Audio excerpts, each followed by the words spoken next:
Hey guys, tonight we slip back tens of thousands of years to a time when your dinner does not come in a paper bag or a microwave tray, but in the form of something you have to chase, dig, or pluck before the sun goes down. You carry no shopping list, no wallet, and certainly no delivery account. Instead, you walk through a shifting landscape of forests, rivers, and wide grasslands, ears tuned for the rustle of prey, eyes hunting for berries, mushrooms, or maybe honey, if you are lucky enough to outwit the bees. Life feels raw and vivid, but also precarious.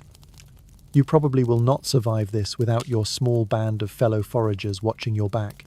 So before you get comfortable, take a moment to like the video and subscribe, but only if you genuinely enjoy what I do here. And hey, while you are at it, post your location and your local time in the comments.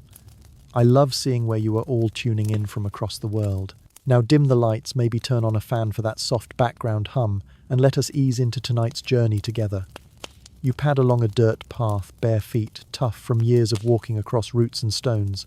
The air smells of pine sap and distant rain. Around you, 10 or 20 companions move like a slow wave. These are people you know better than siblings, because your survival depends on them.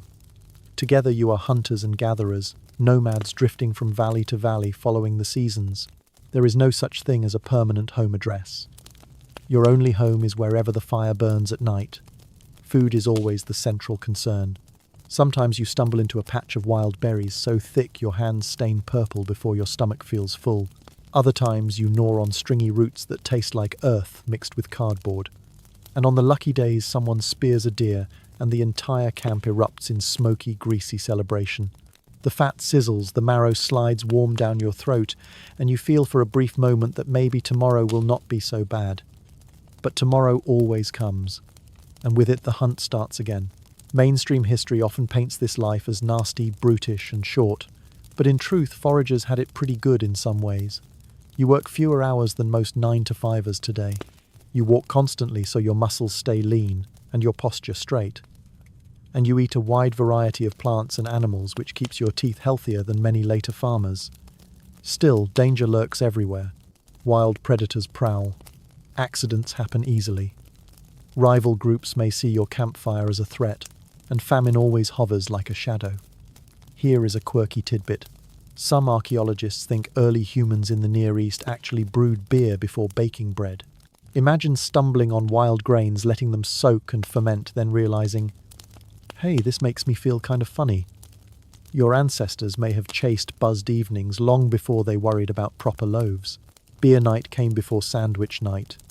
As you drift through endless migrations, something begins to change. You notice the landscape shifting. Ice sheets that once crept down mountains begin to retreat. The rivers swell differently, grasses grow taller, and the herds you chase no longer wander quite so far. It is the tail end of the Ice Age, and the world is reshaping itself under a warmer Sunday. You, of course, do not know the climate is warming.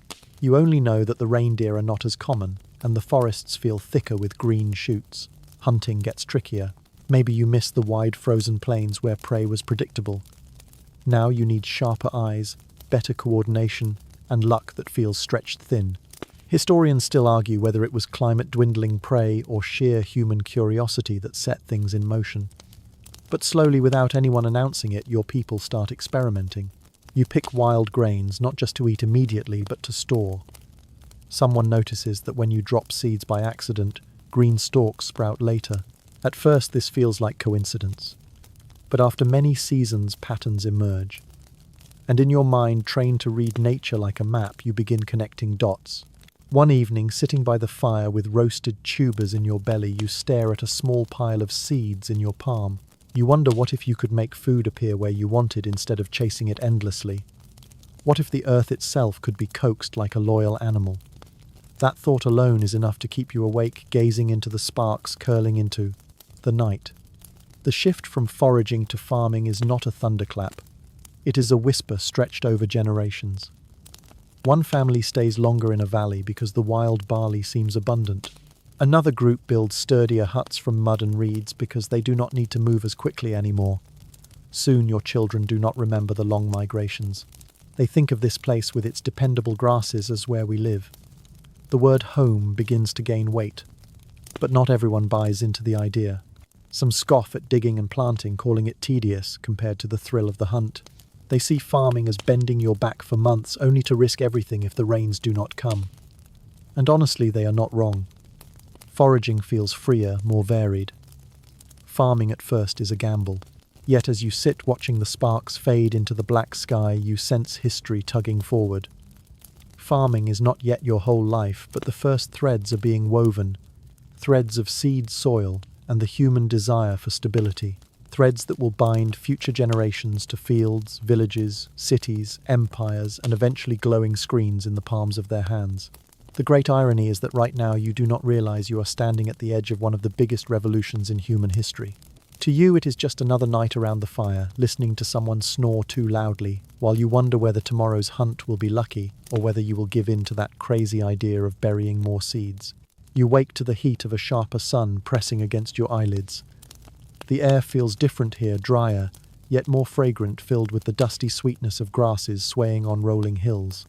You wander with your band across a land that will one day earn the grand name of the Fertile Crescent, a curved ribbon stretching from the eastern Mediterranean through Mesopotamia and down toward the Persian Gulf. Right now to you, it is simply a place where your feet crunch over cracked soil and your stomach keeps asking what is next for breakfast. As you look out across the plains, something glimmers. It is not water, though your thirsty eyes might hope for it. It is fields of wild wheat, their golden heads catching the morning light like a sea of tiny flames. At first glance, these grasses do not seem more important than the berries you gather or the roots you dig. Yet their abundance is striking. You can pluck one handful, and another immediately bends into place like nature, offering you an endless buffet. Your people begin experimenting. You rub the kernels between your palms, blow away the chaff and chew on the stubborn grains. They taste nutty filling, though they stick between your teeth annoyingly. Someone tosses a few into the fire by accident, and soon the smell of roasted wheat drifts through camp. Suddenly it is not just food, but comfort, a warm crunch with each bite. In this moment you do not realize that humanity has just taken a small step toward a new relationship with the earth. Mainstream history will later note that the Fertile Crescent holds some of the earliest evidence of domesticated plants. Wild emmer, wheat, barley, and lentils flourish here.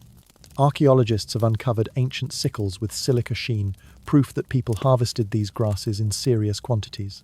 But for you living in the moment, it is less about archaeology and more about the sound of husks rattling in the wind, promising meals that might last longer than a single day. There is a quirky twist here too. Some researchers believe that early gatherers may have accidentally discovered popcorn long before movie theaters. Certain grains left too close to fire puffed and popped, startling people around the hearth. Imagine the first startled shriek when a grain leapt from the flames, followed by laughter and a crunchy discovery that still delights today. So yes, your ancestors may have enjoyed snack time while still wearing animal hides, but abundance is not the only factor at play. The climate here has shifted. As the Ice Age receded, this region received just the right balance of rain and sunshine to nurture these wild crops. Rivers like the Tigris and Euphrates snake through the valleys, leaving behind rich silt after seasonal floods. To a keen observer like you, this feels like the land itself is conspiring to make life easier. You can walk a few miles and find not just wheat, but peas, chickpeas, and flax. It is as if a giant ancient supermarket is spread out under the open sky. Still, not everyone is convinced. Around the fire, voices murmur. Some argue that moving less and gathering grains ties you down, robbing you of freedom. Others point out that fields can be defended while migrating herds cannot. The debate hums quietly unresolved, like the low buzz of insects in tall grass. Historians still argue whether necessity or opportunity pushed humans to settle here. Was it dwindling prey that forced innovation, or the irresistible convenience of fields that begged to be harvested? You squat in the dust-rubbing seeds between your fingers and watch them scatter, tiny sparks of life carried by the breeze. Something in your chest stirs. What if those sparks could be directed, placed where you want them? You picture a field bending to your will, food standing ready at the edge of camp. It feels almost magical, like controlling fire or painting on a cave wall. Soon routines begin to change. Instead of endless wandering, your group lingers longer. Children recognize landmarks. Women weave baskets designed to hold more grain. Men craft sharper flint blades to cut stalks efficiently. The rhythm of life shifts subtly.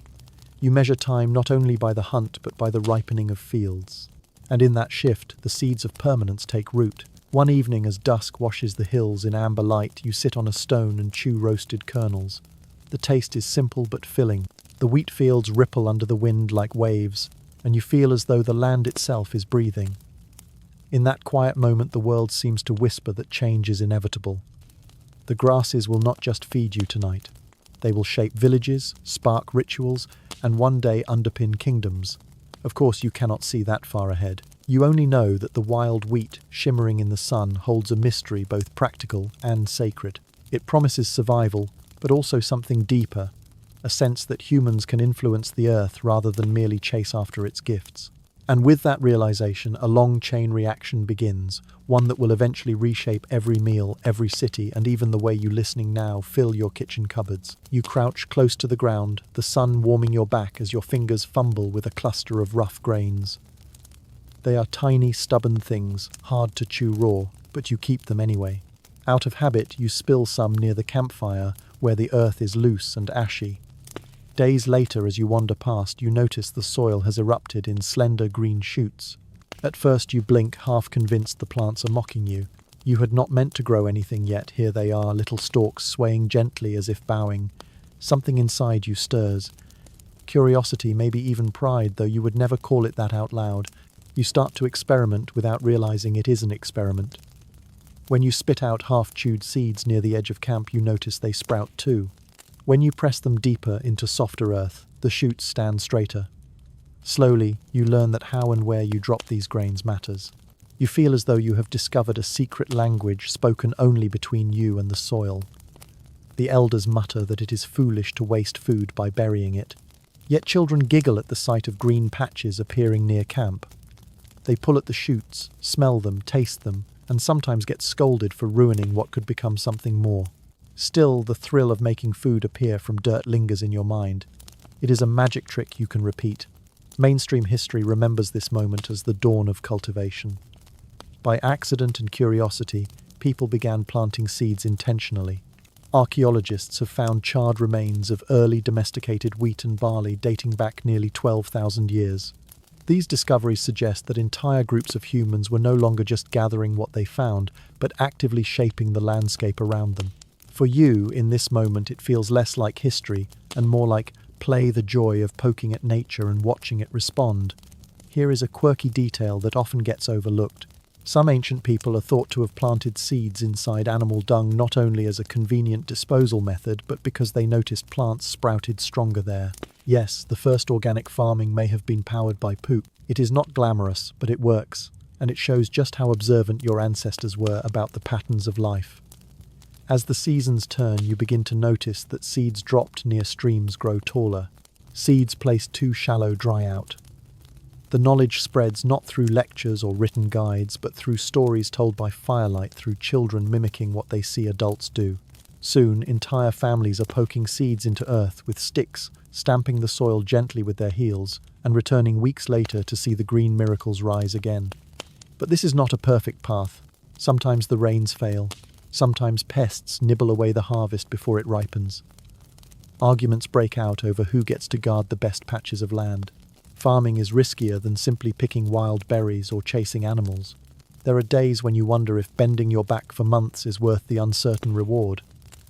Yet something about this practice refuses to die.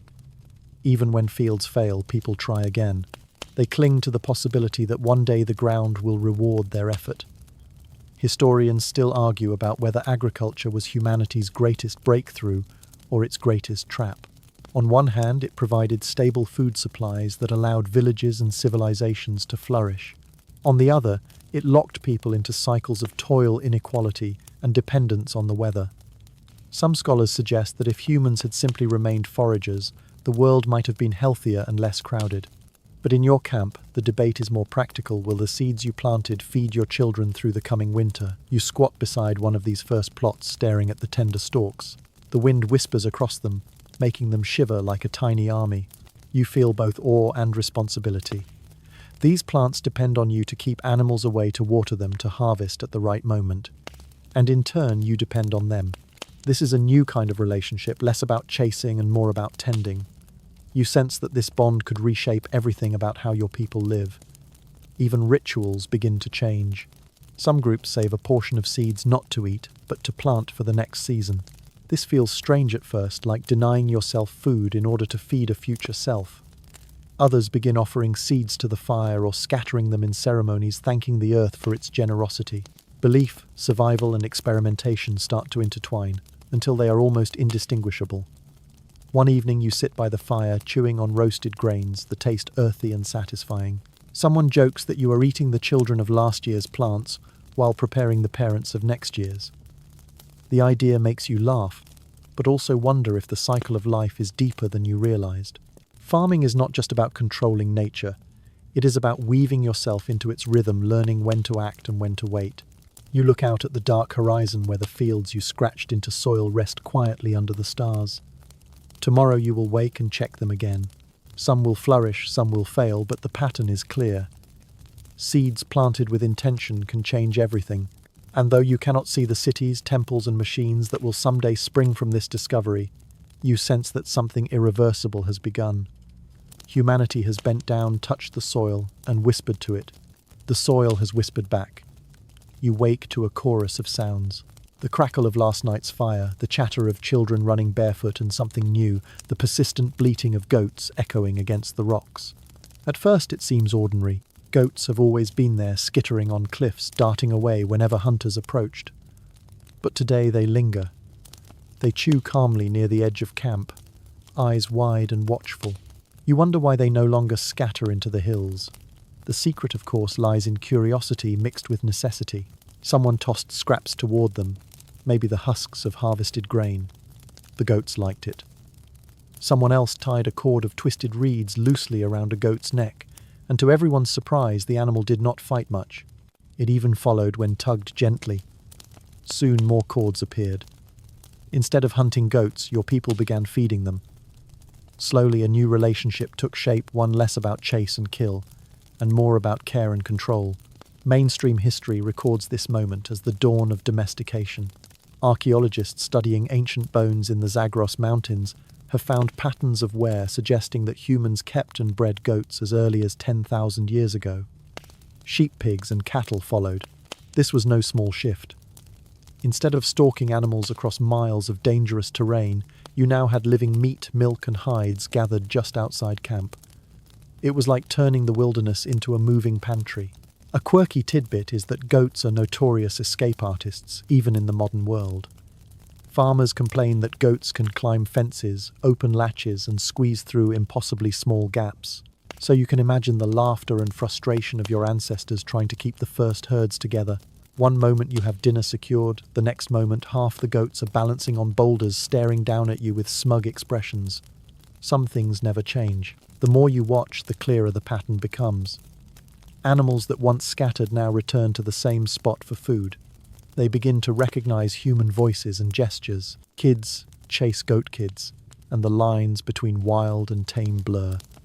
You notice that the animals are smaller, gentler, less afraid than their wild cousins. Over generations, people unknowingly shape them through selective breeding, keeping the docile ones, culling the aggressive ones. Without writing a single note, humans begin rewriting the DNA of entire species. But not everyone is comfortable with this change. Around the fire, older hunters grumble that tethering animals is shameful. They miss the thrill of the chase, the pride of bringing down a stag with a spear. To them, goat herding feels like surrender, a dull job of feeding and guarding rather than a glorious hunt. Younger people, though, see the advantages. Goat milk means children do not go hungry between harvests. Hides provide softer clothing and better tents.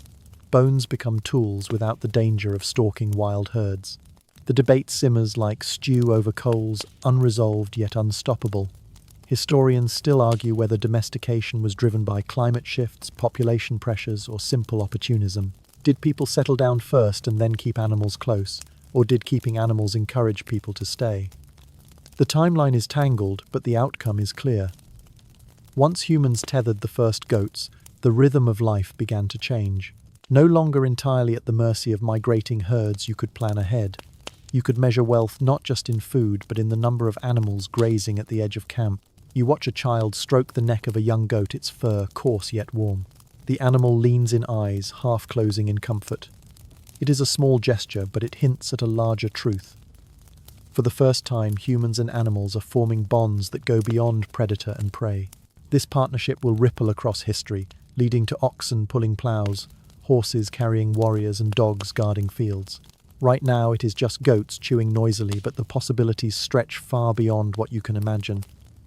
There is humor in the early attempts. People try building pens with branches, only to find the goats perched on top like acrobats.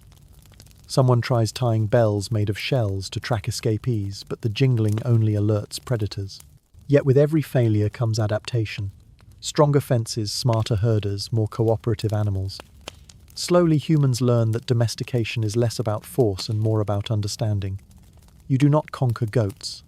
You negotiate with them, offering food and safety in exchange for milk and meat. As night falls, you hear the animals bleating softly near the camp, their silhouettes outlined against the firelight. You realize something profound. These creatures are no longer just prey. They are companions in survival, woven into the fabric of your community. Their presence makes the camp feel fuller, almost like family.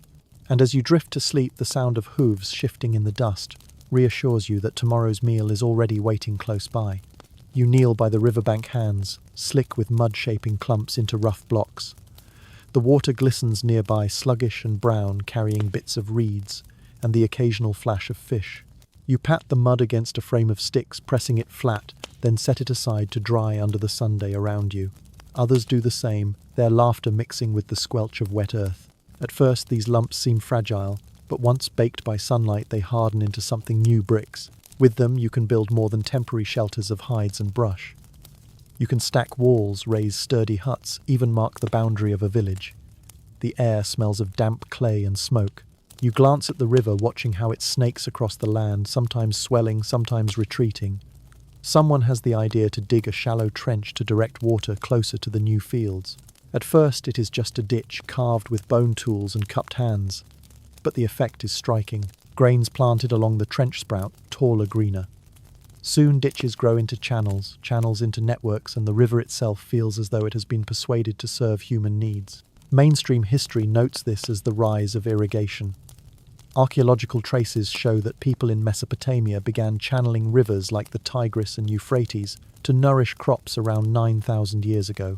This innovation allowed them to support larger populations because fields no longer depended only on rain. You living through it simply notice that food grows better when the water is under your guidance. It feels like bending nature with your bare hands. There is a quirky tidbit here.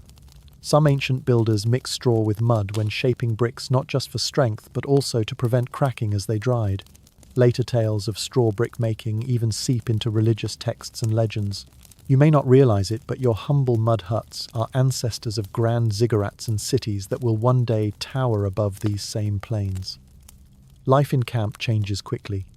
With sturdier walls, people feel safer. Fires burn inside huts without the constant fear of wind tearing everything down. Grain can be stored in clay jars, sealed and buried to protect against pests. Families begin to settle in clusters, their homes pressed shoulder to shoulder. The smell of cooking lingers in the air more often, and smoke curls lazily above rooftops, signaling to distant travelers that this is no longer just a camp. It is becoming a village. But with stability comes new tension. When you lived as nomads, disputes could dissolve by walking away. If someone angered you, you packed your belongings and moved with the herd. Now you cannot leave so easily. The huts, the channels, the fields, they root you in place. Arguments flare over water rights, over whose ditch takes more flow, over which family has the best plot of land. You feel both pride and frustration, bound to neighbors in ways that are comforting and confining. Historians still argue whether humans chose to settle because they loved stability, or whether the investments in farming and irrigation forced them into it. Was village life a gift of security or a trap of obligation? To you, it feels like both. You enjoy the rhythm of planting and harvest, of sleeping under the same roof each night. Yet you miss the freedom of wandering valleys without walls. Fire becomes another companion in this new life. No longer just for warmth or cooking, fire now bakes bricks harder, turning them into something almost stone-like. Fires light workshops where people experiment with pottery, spinning clay on simple wheels, shaping vessels to carry water or store grain. The crackle of flames echoes through the village, a constant heartbeat that ties every household together. Even rituals shift. Some families gather near the river each season, offering food or small trinkets to the water, hoping the flow will remain steady. Others press handprints into the drying walls of their huts, as if leaving a mark for future generations. You feel that these walls are not just structures, they are symbols proof that humans can claim a patch of earth and bend it to their will. Still, challenges remain. Floods sometimes sweep away channels, turning fields into mud lakes. Bricks crumble under heavy rains, forcing you to rebuild. The goats that once grazed quietly now nibble at stored grain, and arguments break out over lost food. Life in a village is not easier, just different. Problems are no longer solved by chasing prey, but by negotiating with neighbours, repairing walls, and praying for steady weather. One evening you sit outside your hut, firelight flickering across the clay walls. The river murmurs in the distance, carrying the day's heat away. Behind you, children laugh, chasing each other between huts. Ahead, the fields shimmer faintly under the moon, their neat rows a sign of human intention etched into the earth. You realize that this arrangement is fragile but powerful. With mud, water, and fire, your people are building not only shelters but a way of life. You lean back, feeling the solid wall against your spine. It is rough but strong, a reminder that humans are no longer drifting shadows on the landscape. You are shaping the land, leaving marks that will outlast you. The village hums with the sounds of animals' voices and flowing water, a symphony of survival and ambition. You close your eyes, knowing that tomorrow you will rise again to stack bricks, channel rivers, and test this fragile experiment called community. You sit cross-legged near a long mat of woven reeds, the smell of roasted grains and stewed meat heavy in the air. Around you, the village hums with excitement. Tonight is no ordinary meal. It is a feast, a celebration of a harvest bigger than anyone remembers. Clay jars overflow with grain baskets, sag under the weight of figs and lentils, and smoked fish dangles from racks above. People laugh, children dart between adults with sticky fingers, and the fire crackles high into the night sky. For the first time in your memory, food feels abundant. You do not just eat to survive. You indulge, savouring the crunch of bread baked on hot stones, the tang of fermented drink poured into clay cups. The flavours feel like victory over hunger itself. Neighbours pass bowls, and the feast stretches on, spilling into songs, dances, and stories. The mood is giddy, as though the entire village has breathed out after months of labour. But beneath the joy, a new tension creeps. With surplus comes comparison. One family boasts of storing more grain than another. Someone laughs too loudly about their goats producing the richest milk. Another brags about fish caught with clever traps in the river.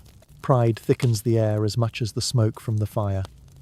You begin to notice sharp looks, quiet whispers, and the subtle edge of rivalry sliding between the laughter. Mainstream history often marks this moment as the birth of inequality. When food is scarce, everyone shares because survival depends on it. But once surpluses appear, people begin counting, measuring, and competing. Archaeological evidence shows that in early farming, communities' storage pits and granaries became symbols of wealth. Families with larger stores gained influence, and disputes over food sometimes erupted into violence. You can feel the seeds of this reality taking root here, even as music rings around you. A quirky tidbit emerges in the middle of the feast. Someone produces a clay jar of honey mixed with herbs, a rare delicacy. It is so sweet and intoxicating that people take turns, dipping fingers, smearing it on bread, and laughing at the stickiness. In a world where sugar is almost unknown, this moment feels decadent. Yet even as laughter swells, you notice that only a few sit close to the jar, guarding it jealously. Sharing is suddenly less generous, more calculated. Arguments begin quietly. Two men bicker over who contributed more to the irrigation ditch. A woman scolds her neighbour for letting goats stray into her plot. Soon voices rise above the music, and the cheerful rhythm falters. The feast continues, but the harmony is cracked. You realize that abundance does not erase conflict. It reshapes it. Instead of fighting predators for scraps, humans now fight each other over surpluses. Historians still argue whether agriculture improved or worsened human happiness. Did full bellies lead to thriving communities, or did they create envy, hierarchy, and stress unknown to foragers? To you, the answer feels tangled. Tonight, you are both joyful and uneasy, grateful for food, yet wary of neighbours. The feast tastes delicious, but it leaves an aftertaste of tension. As the night wears on, the songs return, though voices sound slightly forced. Children grow drowsy and curl against their mothers. Elders tell stories of times before farming when the group roamed freely and no one cared who owned what. Their words drift over the crowd like smoke reminders of a simpler rhythm that now feels distant. Some nod with nostalgia, while others roll their eyes committed to the new order of settled life. Later, when the feast quiets, you walk among the clay jars and baskets stacked in huts. The sheer volume of food amazes you, but so does the weight of responsibility. Storing food means guarding it against theft, rot, and pests. It means planning for the next season, rationing carefully and watching jealously to ensure your share is not taken. Food that once united the group now threatens to divide it. You picture the future. Bigger harvests might mean bigger feasts, but also sharper rivalries. Leaders may rise not because they are the strongest hunters, but because they control the largest stores of grain.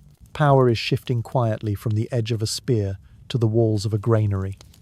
You sense this, though you cannot name it, as you hear another argument flare in the dark. Still, there is beauty tonight. The fire glows warmly, faces shine with satisfaction, and songs drift into the starry sky.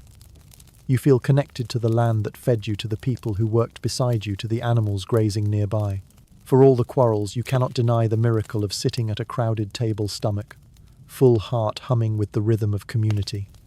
You settle back, the taste of bread and honey lingering on your tongue. The feast has revealed both the sweetness and the bitterness of surplus. Tomorrow the rivalries may flare again, but tonight, for a moment, you bask in the glow of abundance, aware that this fragile experiment of village life is reshaping what it means to be human. You rise before dawn, the cool air clinging to your skin, and shuffle toward the fields. The stalks of wheat stand tall and ready, their golden heads heavy with grain. You grip a flint sickle, its edge lined with sharpened stone chips, and begin cutting. The sound is rhythmic, a soft swish as stalk after stalk bends and falls. At first the work feels satisfying. You are gathering food not just for tonight but for months ahead. But as the hours stretch on your back, stiffens, your arms ache and your hands blister. The burden of farming presses against your body with every motion. In the distance, others bend over their own rows, sweat glistening on their foreheads. Children chase birds from the fields, shouting until their voices grow hoarse. Goats bleat impatiently from their pens, waiting to be milked. The entire village hums with the same tune toil. Unlike the life of a forager, where you walked and searched but rested often, this new life demands constant effort. Fields must be weeded, water channels, cleared, pests driven away. Every day is a list of chores that begins with sunrise and ends only when the last ember of the fire dies. Mainstream history points to this moment as the darker side of the agricultural revolution. While farming allowed humans to feed larger populations, it also locked them into labor more grueling than hunting and gathering. Skeletons from early farming sites show bent spines, worn joints, and teeth riddled with cavities. Your body, once adapted to a varied diet and free movement, now suffers under the grind of repetitive work and the heavy reliance on starchy grains. A quirky tidbit makes the picture even stranger. Some archaeologists found evidence that early farmers used ground fish bones or crushed shells in their flour, either by accident or to stretch supplies. The result was bread with a gritty texture that wore down enamel quickly. Imagine chewing on a loaf that doubles as sandpaper. Delicious is not the word you would use. Your teeth ache constantly now. The once wide variety of nuts, fruits, and meats has narrowed into a diet dominated by bread and porridge. Carbohydrates fill your stomach but rot your smile. You notice more abscesses, more tooth loss, more gum pain around you. Children cry from infections that spread silently. What once was celebrated as the miracle of bread begins to reveal its cost. The physical toll goes beyond teeth. Your spine groans each evening as you straighten after hours of stooping. Calluses form on your hands, muscles ache in strange new places.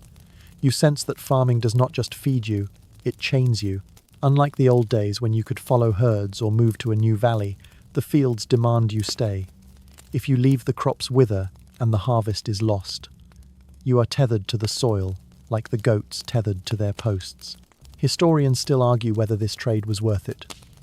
Some believe the stability of farming outweighed the pain because it supported more children and allowed communities to grow.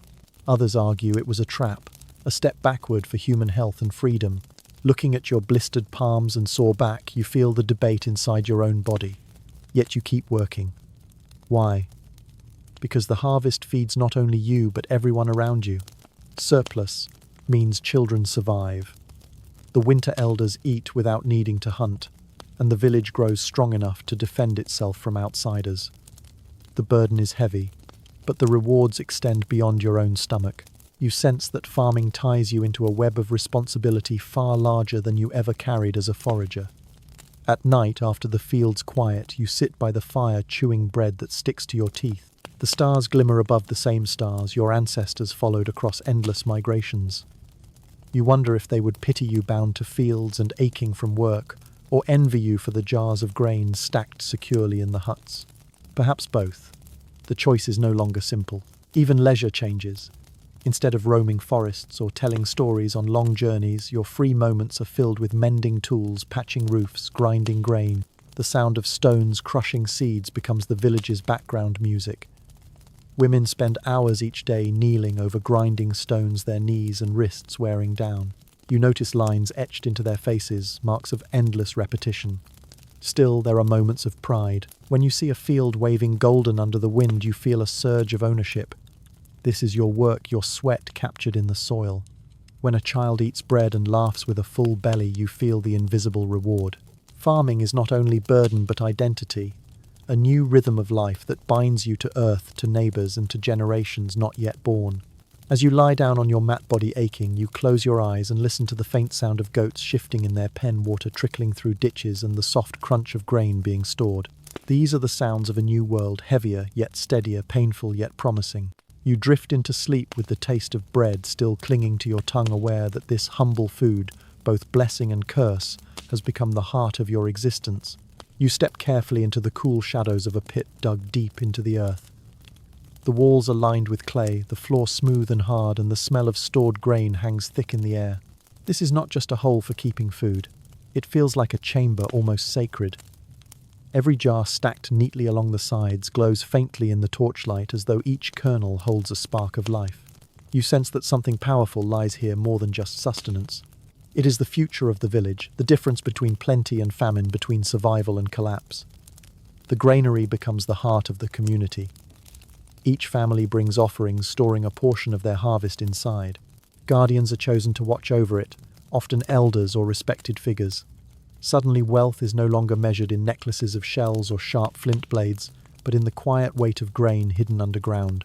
With this shift, new emotions stir: trust, envy, reverence. The granary is both treasure chest and shrine. Mainstream history records that the earliest temples in places like Mesopotamia may have begun as storage buildings. Over time, these structures grew more elaborate, decorated with carvings and symbols, until they served both practical and spiritual roles. To you standing here, it feels natural. Grain is life, and life demands gratitude. You whisper thanks to unseen forces, hoping the next harvest will be as generous. A quirky tidbit is that some early granaries were deliberately built with small holes to allow snakes to enter. Snakes hunted rodents that threatened the stored food. Villagers may have seen these slithering guardians as protectors rather than pests, even incorporating them into myths. Imagine bowing before a pit where serpents curl silently among the jars, their presence both frightening and reassuring. As the seasons turn, rituals grow around the granary. People bring not only seeds, but small figurines carved of bone or clay. Some resemble women with wide hips and full breasts, symbols of fertility. Others depict sheaves of wheat or animals that feed the village. Slowly, the idea takes shape that a divine presence watches over the harvest. A goddess of grain, perhaps, who demands respect and offerings. The act of farming becomes not only labor but devotion. You notice how stories shift. Children are told that the fields sprout because the goddess breathes upon them. Droughts are explained as her anger floods as her sorrow. These myths weave themselves into daily life, turning every meal of bread into a quiet communion with forces beyond human sight. The granary, once just a storage pit, becomes a temple where people gather to pray, sing, and plead. Historians still argue whether religion emerged from farming or farming encouraged religion. Did people invent deities to explain the mysteries of growth? Or did reverence naturally follow the awe of seeing seeds transform into food? The debate lingers, but for you living through it, the connection feels seamless. You cannot separate the work of your hands from the whispers of the divine. Festivals begin to punctuate the year. After the harvest, villagers gather near the granary to feast, sing, and leave gifts. Some spill wine onto the ground, others scatter seeds in a symbolic gesture of thanks. Drums, pound feet stomp, and voices rise in chants that echo into the night. These gatherings bind the village together, turning survival into celebration, and celebration into worship. You also sense power shifting. Those who control access to the granary begin to command respect. The guardians become more than watchmen. They are intermediaries between the people and the divine. Their word carries weight. Their approval feels necessary. Authority grows not from the strength of arms, but from the quiet dominance of stored food and sacred ritual. The granary is both vault and throne. One evening you walk past the structure, its mud brick walls looming in moonlight. A faint chant drifts from within. Elders kneel, sprinkling flour on the ground, their voices low and solemn. You feel a shiver. It is no longer just a storehouse. It has become a place of mysteries where the earthly and the spiritual blur. You wonder if future generations will even remember that it began simply as a pit to hold grain. The deeper you peer into the jars, the more profound the thought becomes. Every kernel is a seed, and every seed holds potential. From one handful can grow a field from one field, a village from one village, an entire civilization. No wonder people see divinity in these tiny golden sparks. They are not just food. They are power, memory, and promise. At dawn, when you return to the fields, you bow your head briefly, not just to the rising sun, but to the unseen goddess of growth you feel hovering above the soil. You plant with both hands and heart, aware that the act is no longer only practical. It is ritual. Each seed pressed into the earth is a prayer, each harvest a blessing, each loaf of bread an offering. As night falls again, the granary breathes quietly in the center of the village. Its walls hum with stored life, its shadows flicker with imagined figures of guardians and deities. You close your eyes, tasting bread on your tongue, and realize that farming has given humanity not only food but faith.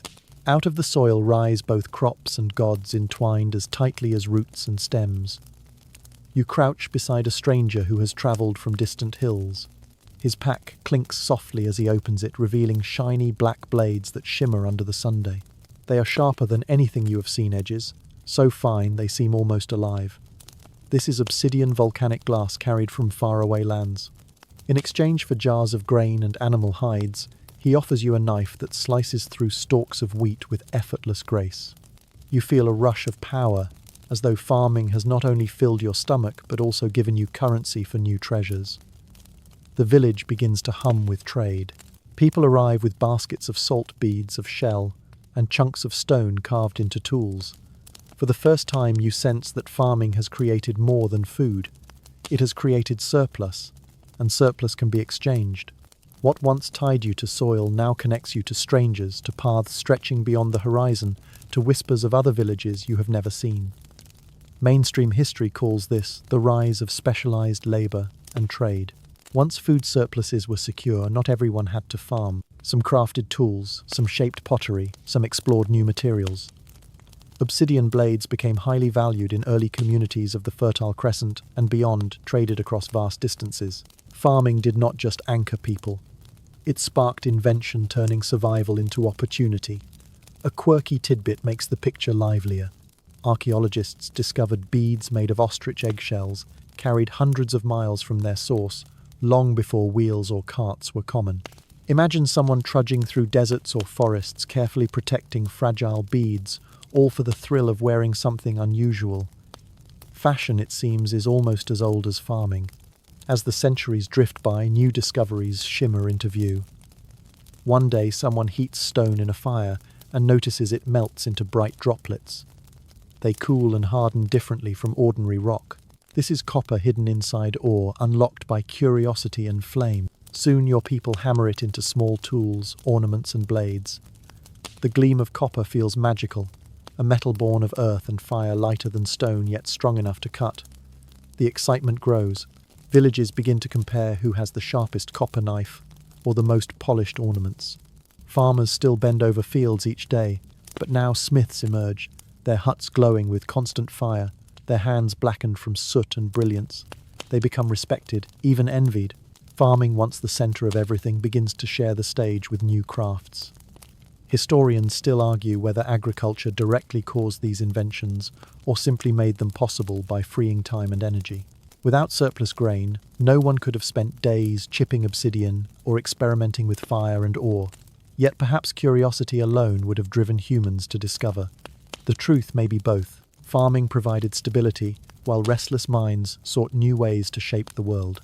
You watch as trade routes grow busier. Strangers arrive more often, bringing copper shells, coloured stones. In return, they carry away grain goats and pottery stamped with your village's unique designs. You realize that identity now travels with goods. A jar or blade made here can end up in distant valleys, telling your story to people you will never meet. Farming has tethered you to land, but trade has stretched invisible threads across vast distances. One evening you sit near a fire as a smith hammers copper into shape. Sparks leap like fireflies dancing upward into the night. The sound is rhythmic, almost musical, and the smell of hot metal stings your nose. You sense that something profound is unfolding. Stone, once the pinnacle of tools, is giving way to metal. The world is shifting again, just as it did when seeds were first pressed into soil. You are watching humanity shed one skin and step into another. Of course, copper alone is soft. Blades bend, tools wear quickly. But someone somewhere mixes it with another metal called tin, and suddenly bronze is born. Harder, sharper, longer lasting. With bronze axes fell trees, faster ploughs cut deeper furrows, weapons pierce stronger hides. The spark of invention flares into revolution. Fields expand, villages strengthen, armies grow sharper. Farming feeds more people, and metal arms them. You handle a bronze knife, its surface gleaming in firelight.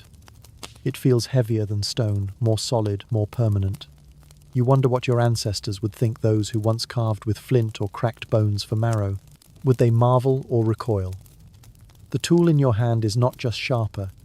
It carries the weight of ambition of societies, reaching beyond survival into mastery. Yet with mastery comes risk. When trade grows, so does envy. Villages argue over access to copper and tin. Raiders covet the gleaming blades. Power begins to shift toward those who control mines, forges, and trade routes. The balance between farmer, craftsman, and leader tilts, reshaping community life. You feel it in the air, the quiet sense that cooperation now coexists with rivalry, invention, with tension. Still, the spark of creation is intoxicating. As you walk past the smithy, the glow of molten metal paints the night in hues of orange and gold. Children stare wide-eyed, their faces lit as though by captured sunlight. You smile, aware that farming has planted more than crops. It has planted the seeds of invention, of trade, of transformation. From stone to bronze, the journey feels unstoppable, carrying you toward futures brighter and more complicated than you can imagine. You close your eyes and breathe deeply, the smell of earth, smoke, and metal mingling in the air. Tomorrow you will return to the fields, bend your back over grain and sweat under the sunday. Yet tonight you sense that the sickle in your hand, once flint now bronze, is more than a tool. It is a symbol of humanity's restless desire to reach further, to spark fire in stone, to coax miracles from soil and ore alike. You step barefoot into a shallow field, the mud sucking at your toes with a wet slurp. Warm water ripples around your ankles, reflecting the early sun in fractured shards of light. This is no dry field of wheat or barley. This is a rice paddy, a carefully tended square of earth flooded with water, where tiny green shoots sway like delicate soldiers in formation. The air hums with dragonflies, frogs croak from the edges, and your back bends low as you push seedlings into the muck one by one. At first it feels strange to farm with your feet half buried in mud, but soon you see the rhythm. Rice thrives here in this watery cradle, where other crops would drown. You feel the satisfaction of planting something so stubbornly resilient, so perfectly adapted to this landscape of rivers and rains. With each stalk you press into the earth, you are not only feeding your family, but shaping a tradition that will ripple across centuries. Mainstream history traces the origins of rice cultivation in China to nearly 10,000 years ago, along the Yangtze River Valley. Evidence of ancient rice grains has been discovered in sites like Hemudu and Pengtoshan, proving that people here were experimenting with waterlogged fields long before dynasties rose. To you standing knee-deep in the paddy, it is less about archaeology and more about the earthy smell of wet soil, the buzzing of insects, and the sticky grains that will soon fill bowls across the village. A quirky tidbit about early rice: is that people may have learned to ferment it into an alcoholic drink long before perfecting steamed rice. Imagine stumbling back to your hut after a few bowls of cloudy rice wine, laughing too loudly, and waking the next morning with a headache strong enough to rival a charging ox. Even then, rice was not just food but celebration, a crop that carried both nourishment and joy. As you work, you notice how the flooded fields bring people together. Unlike wheat or barley, which can be managed by a small family, rice paddies demand cooperation. Water must be channeled carefully, paddies flooded and drained in unison. Irrigation dikes need constant repair. You and your neighbours labour side by side, your sweat mixing into the same muddy water. Farming here is as much about community as it is about grain. Historians still argue whether rice farming fostered stronger social bonds or stricter hierarchies. On one hand, cooperation built unity, weaving villages tightly together. On the other, those who controlled irrigation could wield immense power, dictating when fields were flooded or drained. To you, both realities are visible. Some days you feel grateful for neighbours who work shoulder to shoulder. Other days you sense resentment when one family claims more water or guards the best land. The harvest season transforms everything. You and others bend low, cutting stalks heavy with grains that cling stubbornly to their husks. The rice must be threshed, pounded, and winnowed, the husks separated from the sticky white treasure inside. The work is endless, yet the result feels magical.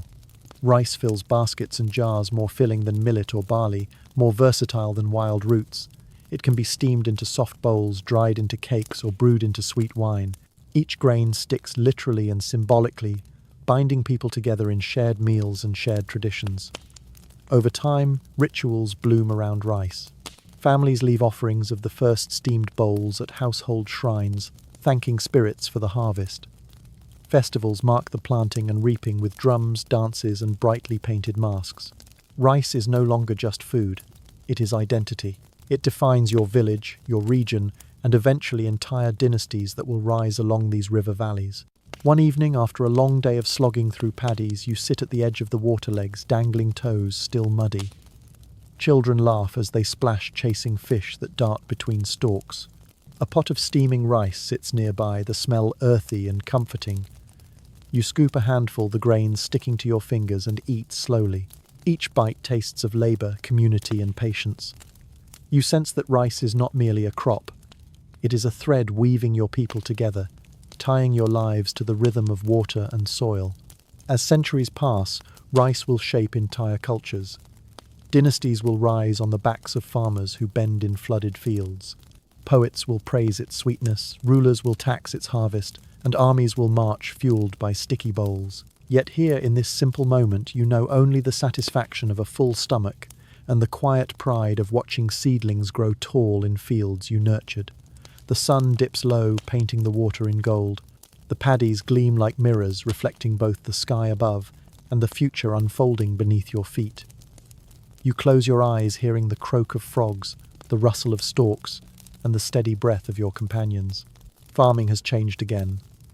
And with rice, humanity has found a grain that not only feeds but binds, shaping lives as surely as rivers carve valleys. You walk across a clearing in a lush valley, the ground damp from recent rains, the air thick with the smell of soil and blooming flowers. Before you stretch neat rows of plants, unlike the wheat or rice fields you may have seen elsewhere. Here the land holds a different magic. Tall stalks of corn rise proudly, their leaves fluttering in the wind like green banners. Between them climb vines of beans spiraling upward, wrapping around the sturdy corn as if seeking a hand to hold.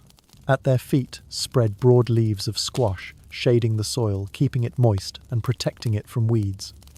Together, they form a living family known to later generations as the Three Sisters. You pause to watch how perfectly they fit. Corn offers support, beans fix nitrogen into the soil, and squash shields the ground. It is a partnership more efficient than any solitary crop, a reminder that survival is not only about human labour, but also about listening to nature's quiet wisdom. Each plant plays its part, each sister helps the others grow strong. You sense that farming here is not just about forcing the earth to yield. It is about collaborating with it, weaving yourself into its design. Mainstream history tells us that Mesoamerican farmers domesticated maize from a wild grass called teosinte, an unassuming plant with small, hard kernels. Over thousands of years through patient selection, those kernels grew larger and softer until they became the golden ears you now hold in your hands. Alongside maize, beans and squash became staples, forming a balanced diet of carbohydrates, protein and vitamins. This triad fueled civilizations like the Olmec Maya and Aztecs, sustaining cities, temples and armies. A quirky tidbit adds color to the story. Some communities roasted squash seeds, sprinkling them with spices, making an early version of snacks still enjoyed today. Imagine sitting by a fire after a long day, cracking pumpkin seeds between your teeth, passing them around as stories of gods and heroes swirl in the night air. Comfort food has deeper roots than you might expect. As you work the field bending to check the beans, you notice how different this farming feels compared to solitary rows of wheat or rice. There is diversity here, resilience in variety. If one crop suffers, the others still thrive. The three sisters are like a safety net against hunger. You marvel at the cleverness of the arrangement, though perhaps cleverness is not the right word.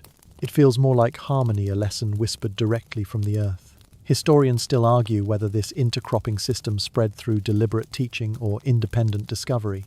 Did one village invent it and share the knowledge across valleys, or did multiple groups observe the same patterns and create it on their own? Whatever the answer, you know the result is powerful.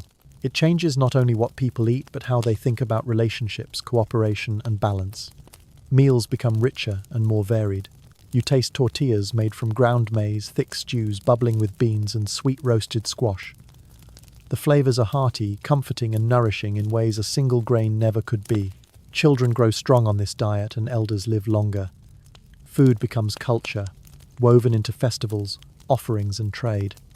Corn husks are braided into dolls, beans are counted in rituals, squash blossoms decorate altars.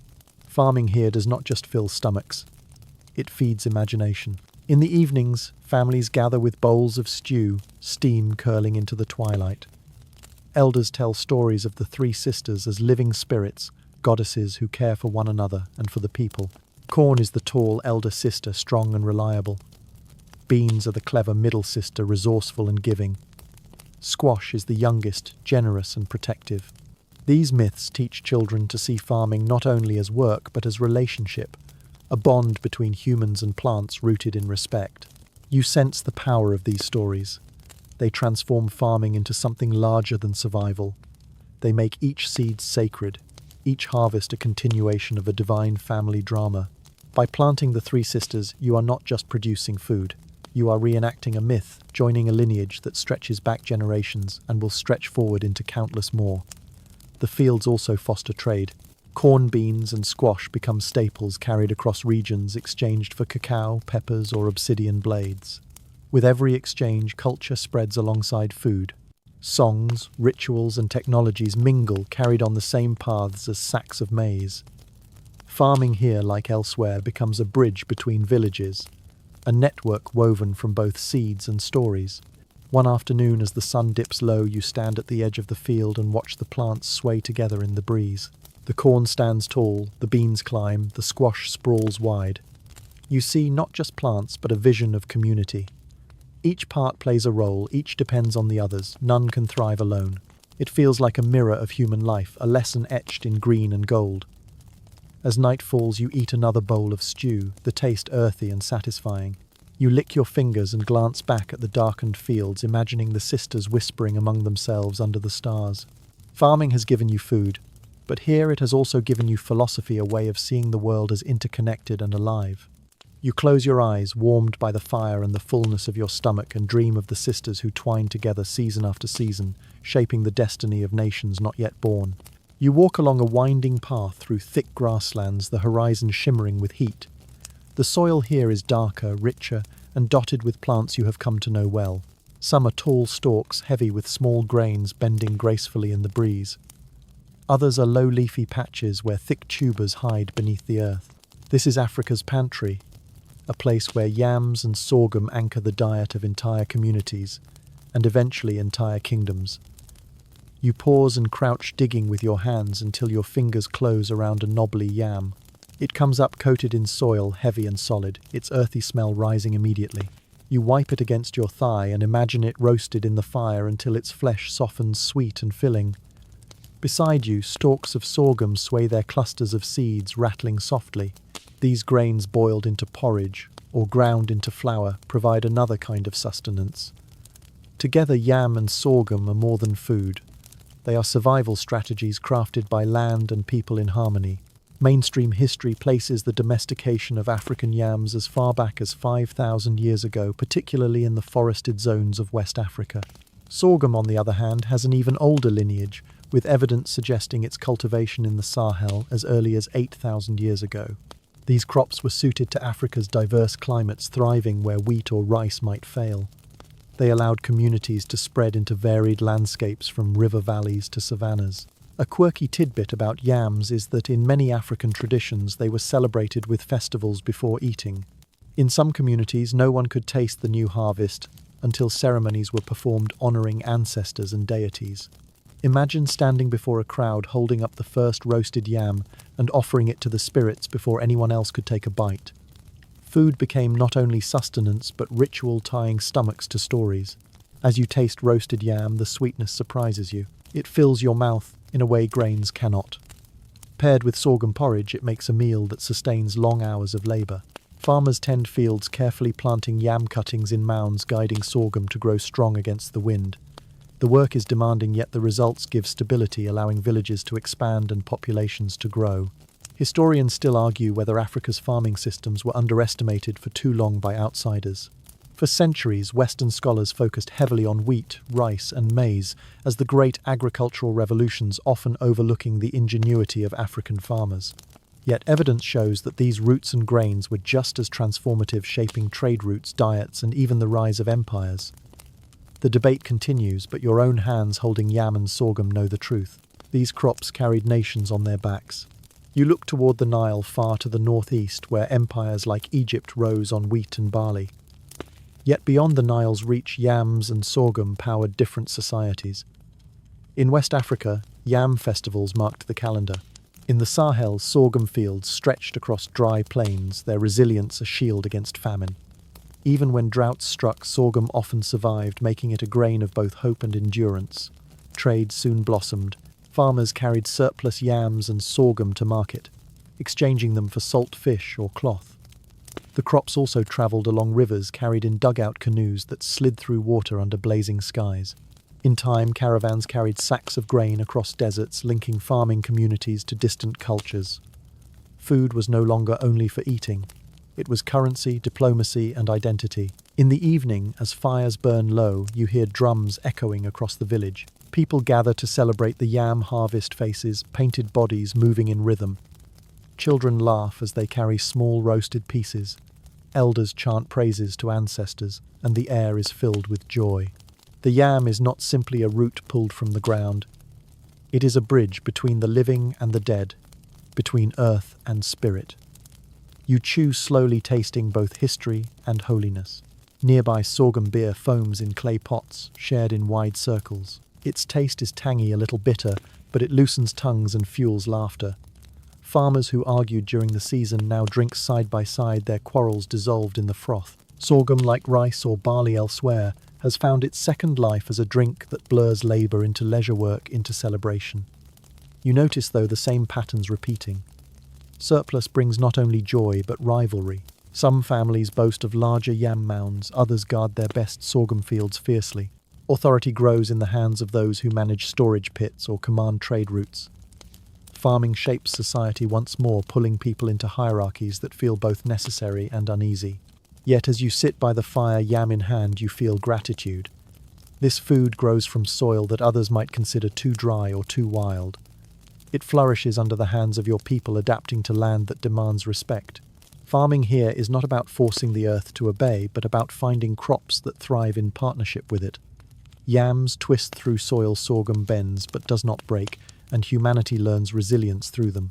You close your eyes, belly full, the rhythm of drums still thumping in your chest. Tomorrow you will return to the fields, plant new cuttings, and guard the stalks from birds.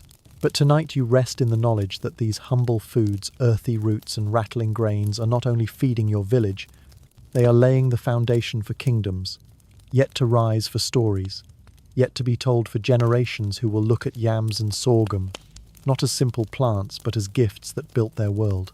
You push aside tangled vines and step into the damp, humid heart of the Amazon. The air presses against your skin like warm cloth, thick with the buzzing of insects and the cries of unseen birds. All around you, towering trees rise their canopies, weaving a roof that lets only shards of sunlight through. The ground is uneven, littered with roots, fallen leaves, and sudden bursts of orchids clinging to branches. This place feels eternal, untamed, a wilderness untouched. Yet, as you sink your hand into the soil, you find a mystery that contradicts the image of untouched forest. Your fingers brush against earth that is unusually dark, almost black, flecked with fragments of charcoal and pottery. It feels different from the thin, nutrient-poor soils that dominate most of the Amazon. This patch is rich, fertile, almost silky. Seeds dropped here sprout vigorously, stalks grow taller, fruit swells larger. It is as if the land itself has been enchanted. But this is no accident of nature. This is human-made soil known today as terra preta, or dark earth. Mainstream history long believed that the Amazon was too poor to support large-scale farming. The rainforest seemed abundant, but its soil is quickly depleted, washing nutrients away in torrential rains. For centuries, scholars imagined that only small groups of hunter-gatherers could live here. Yet the presence of terra preta challenges that belief. It suggests that ancient people deliberately transformed poor earth into lasting fertility, creating fields that could feed far more than scattered bands. A quirky tidbit about this soil is that it contains microscopic shards of charcoal, fish bones, and even broken pottery. Researchers believe early Amazonians mixed charcoal from controlled fires with organic waste, creating a kind of compost that locked nutrients into the ground. Remarkably, these soils are still fertile today, centuries after they were made. In a sense, you are holding one of humanity's earliest examples of sustainable farming technology. As you walk further, you notice patches of dark earth scattered like islands across the forest. Each patch is near traces of pottery, broken stone tools, or faint mounds that may once have been homes. You begin to realize that what seems like untouched wilderness may once have been a mosaic of villages, gardens, and managed forests. The Amazon you see is not only natural but also cultural, shaped by invisible hands long ago. Historians still argue about the scale of these ancient societies. Some claim the Amazon may have supported millions of people before European contact with sprawling settlements linked by roads and rivers. Others argue for smaller but still significant communities that managed land intensively. The debate continues, but the evidence of dark earth whispers that human presence here was deeper and more organized than once thought. You crouch by a pit of this soil and drop a handful of seeds. The sprouts rise quickly, their green brighter than those in ordinary soil. You imagine gardens filled with manioc, maize, and fruits like guava and papaya. Families tend them, children chase each other between rows, elders instruct on how to feed the fires that create charcoal without burning the forest. Farming here is not about clearing vast fields, but about working with patches, enriching the earth slowly, patiently until it blooms. At night you sit by a small fire listening to frogs call from the trees. The air smells of smoke and damp leaves. Someone passes you roasted manioc, crisp and starchy, filling your belly. You glance at the dark earth beneath your feet and realize that this soil is not just dirt. It is memory layered with centuries of meals, ceremonies and lives. Every fragment of pottery is a whisper, every bit of charcoal, a sign of someone who lived and farmed and believed that the forest could be reshaped without destroying it.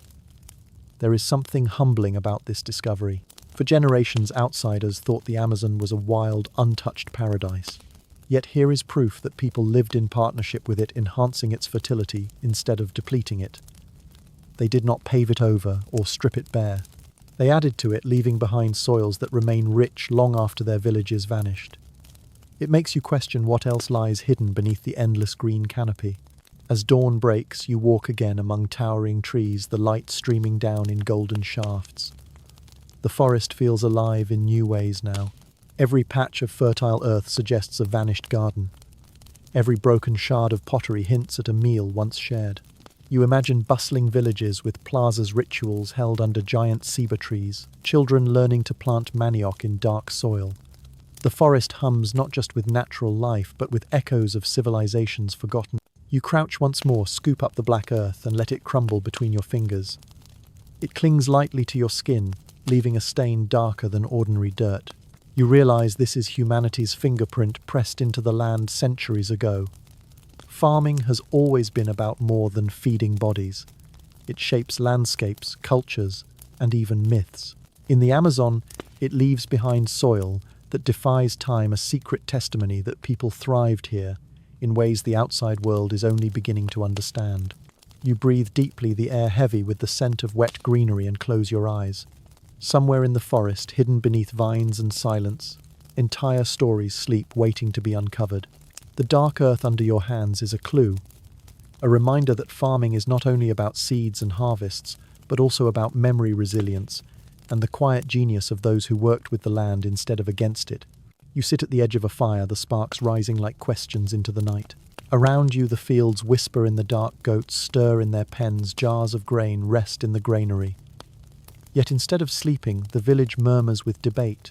People argue not with spears or fists, but with words, each insisting they know why farming began, why your ancestors turned from roaming hunters to settled growers.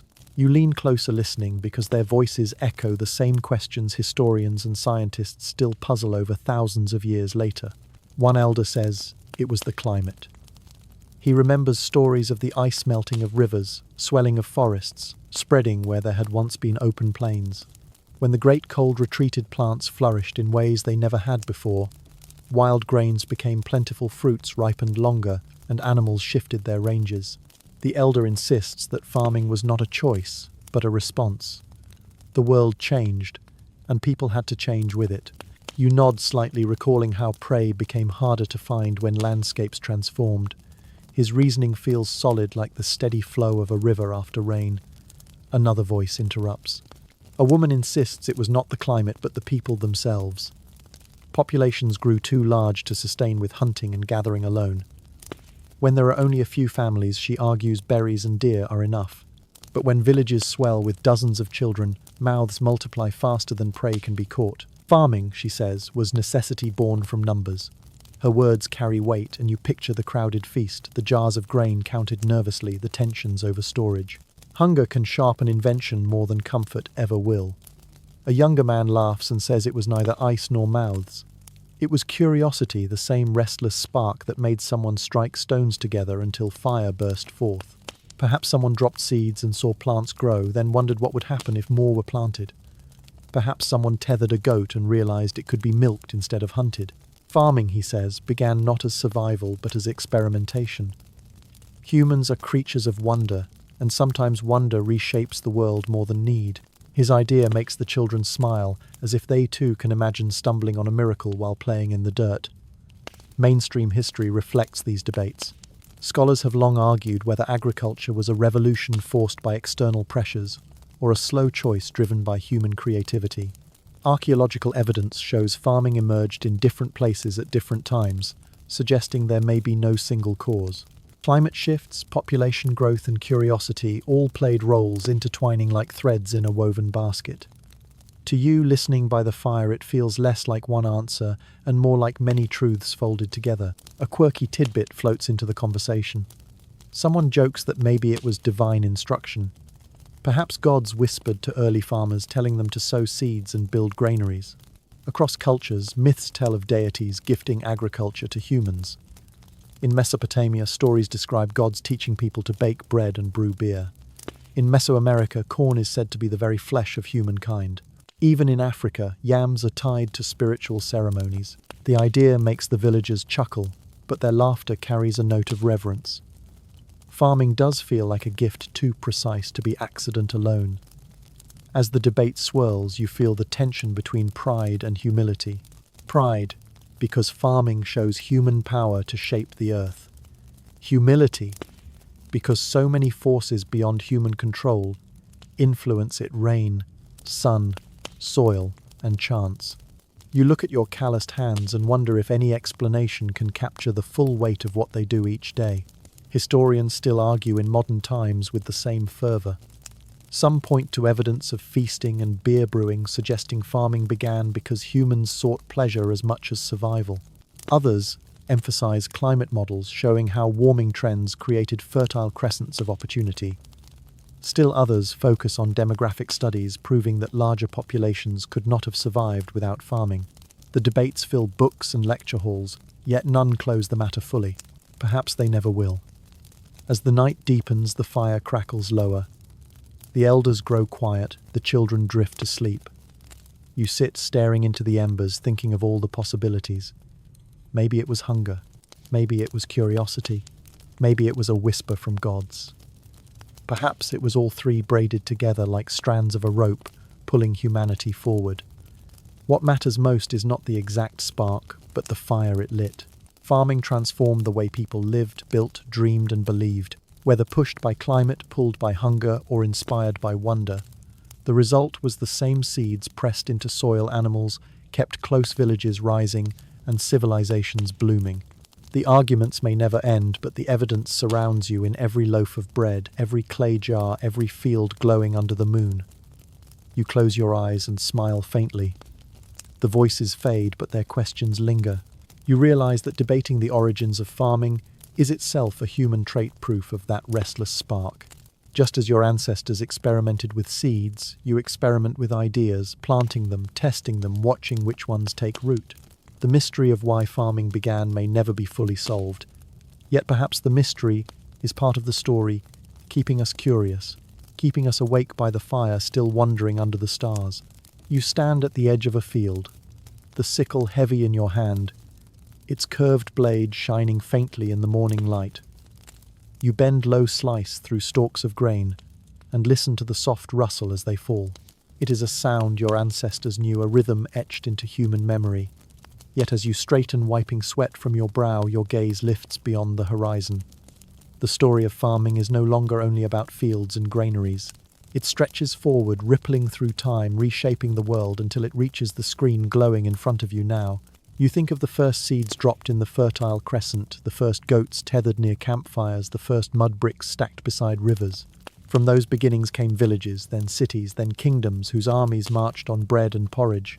Farming made surplus, surplus made specialization, and specialization built temples, palaces, and machines. Every empire you have ever heard of sprouted from the soil, its foundations as much in grain as in stone. Mainstream history calls this the long arc of the agricultural revolution, the transformation that underpins civilization itself.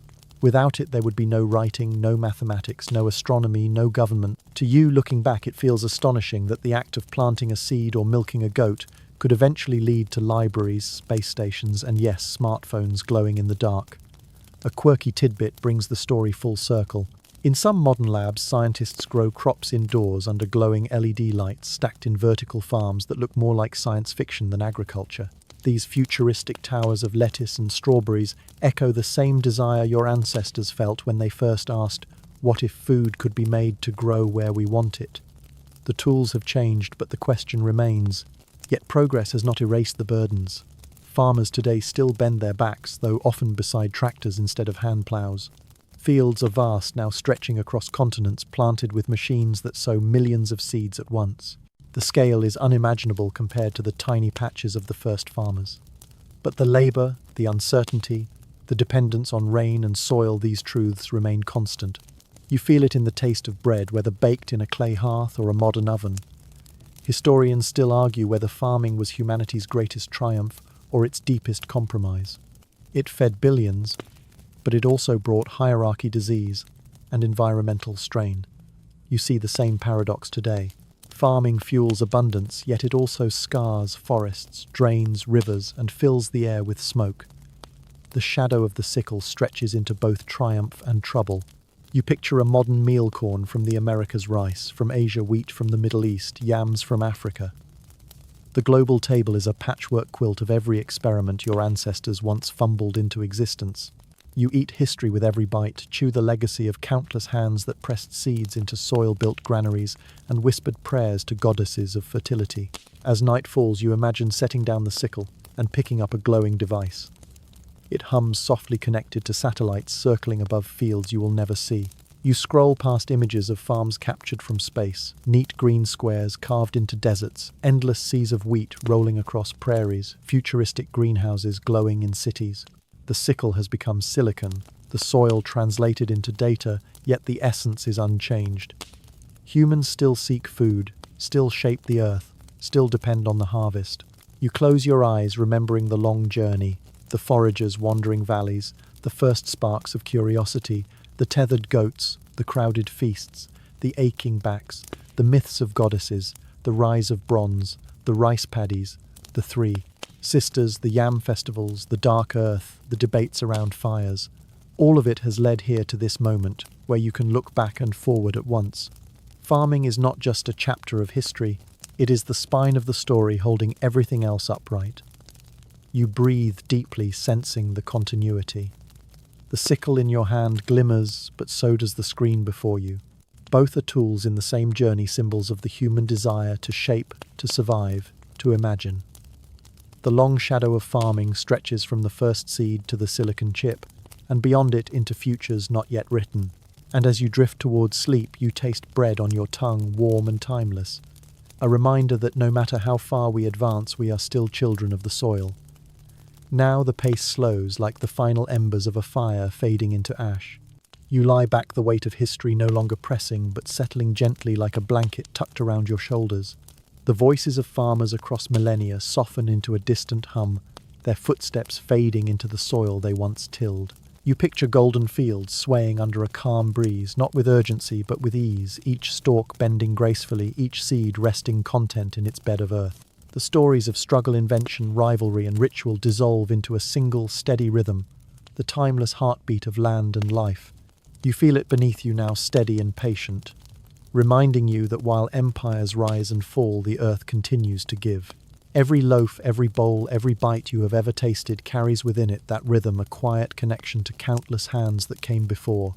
Your breath slows as you imagine the goddess of grain smiling faintly, no longer demanding sacrifice, only offering comfort. You see goats resting peacefully, rice paddies shimmering like mirrors, yams sleeping in the earth, and dark soils breathing quietly under rainforest trees.